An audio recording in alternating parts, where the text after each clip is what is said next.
In this video we are going to demonstrate how to take an alginate impression correctly.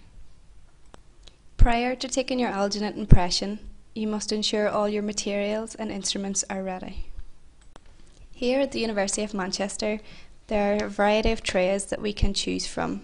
The most commonly used are the President tray and the Poly tray. In the event that adjustments are required to the tray, wax will enable you to do so. Rose wax and ribbon wax are suitable to achieve these adjustments. Fully inform your patient and obtain verbal consent. Make sure you are clinically ready to take your alginate impression.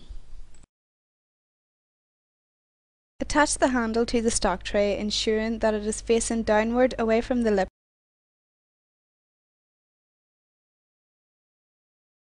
Before loading the tray, you must try it in the patient's mouth. Ensure that it has been fully seated and check the extensions of the tray, particularly in the buccal sulcus.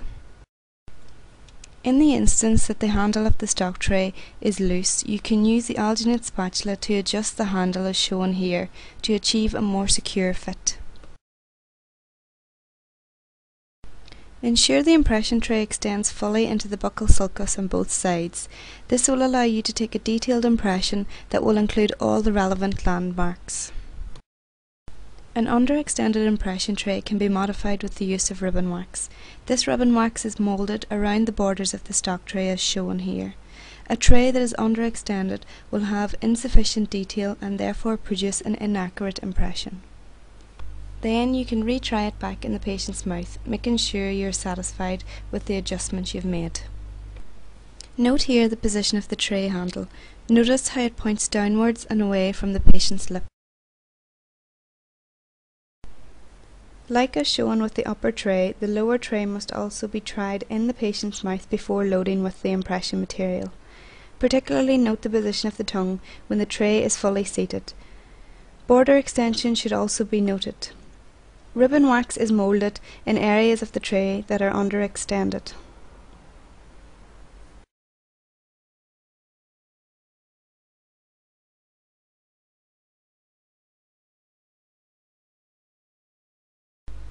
Examine the modified tray in the patient's mouth. Ask the patient to move their tongue, as this can help you identify areas of interference. Tray adhesive called Fix is used to increase the adhesion between the impression material and the impression tray. Using a small brush, apply a thin uniform layer of Fix to both the upper and the lower trays. It is important to avoid applying too much tray adhesive.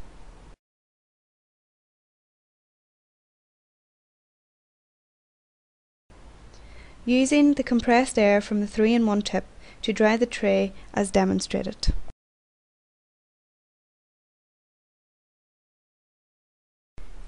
Lukewarm water is measured according to manufacturer's instructions using the allocated measuring cup.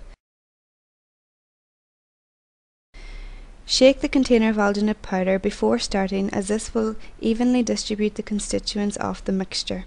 Measure out 2 scoops of alginate powder, levelling off the scoops using the alginate spatula. Replace the lid on the alginate box to make sure that it does not get water contaminated. Avoid condensing the alginate powder, as this will change the properties of the material. When ready, pour the water into the mixing bowl containing the alginate powder and mix thoroughly. You need to work rapidly due to the limited working time. The aim is to have a smooth mixture as demonstrated.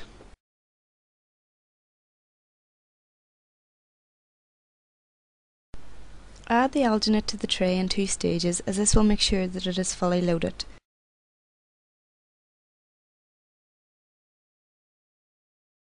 You should stand in front, facing the patient, whenever you are taking an impression of the lower arch.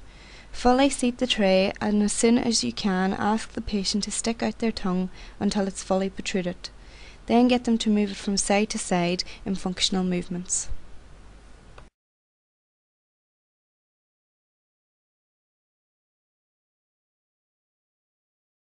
Use one hand to hold the tray in place, and with the other hand move the cheek around so that you can get an impression of the buccal sulcus. It is very useful to retain some impression material on the back of your hand. When it is set, it will show no print of your fingernail. When the alginate material has hardened, you can remove the tray as it has now set. Any unsupported alginate should be removed. However, be careful you don't remove any important areas of detail. If needed, you can cut away any excess impression material.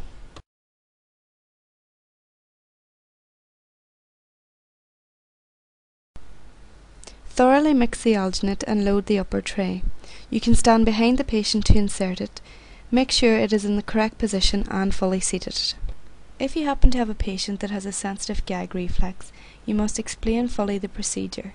You need to reassure them and advise them that deep breathing through their nose particularly may help.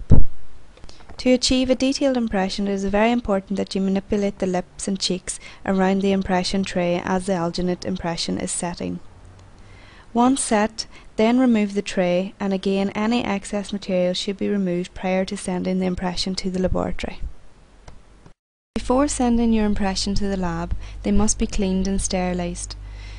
Rinse them under water to remove saliva, and then place them in hypochlorite for 10 minutes only, as alginate is dimensionally unstable. Wrap your finished impression in damp gauze. Pop it in a plastic resealable bag. Your impression is now ready for storage prior to sending to the lab.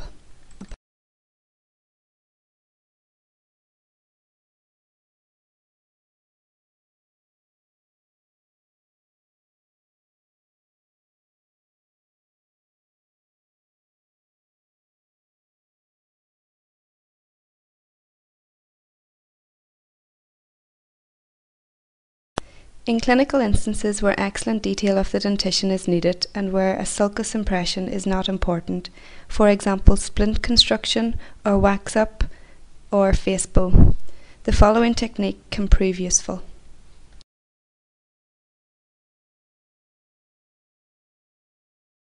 Roll 2 pieces of gauze and get the patient to bite down on their posterior teeth. Using another piece of gauze, wipe dry the dentition prior to applying the alginate directly to the occlusal surfaces.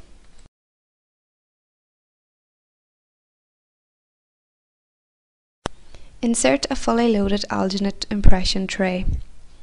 Using a scalpel, remove any unsupported alginate. Disinfect your impression as shown previously, and now it is ready to be sent to the lab.